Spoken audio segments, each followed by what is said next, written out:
இப்படி ஒரு ராசியா? என் பதம் ஃபுல்லா என் மாமியார் என் பூஜை கை காலில் வந்து மன்னிச்சிருந்தாங்க. நான் வளர்ந்து 2 காலம் 8 வருஷம் வரல. நான் தவந்து கூட உள்ள வந்தேன். அப்படின்னு உள்ள போயிட்டேன். உள்ள போயிட்டு என் மாமியாருக்கு அன்னைக்கு ஊர்ல திருவிழா. என் மாமியாருக்கு மீன் குழம்புனா ரொம்ப பிடிக்கும்.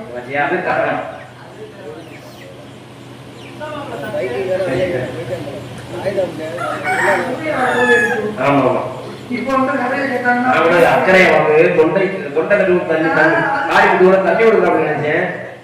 அதாவது இந்த உலகத்திலே பண்ணக்கூடாத பவர் இதே பாவம். என்னவா? கண்ணை மறந்து தூங்குறவங்களை எழுப்புறது முதல் பாவம். இன்னொரு பாவம் இருக்கு தெரியுமா? என்ன? இந்த கணவன் மனைவி இல்லாத வாழ்க்கையில இருக்கும்போது எட்டி பார்க்கறது, கள்ளப்பட்டி எறிகிறது, நீ நிறைய பண்ணிட்டு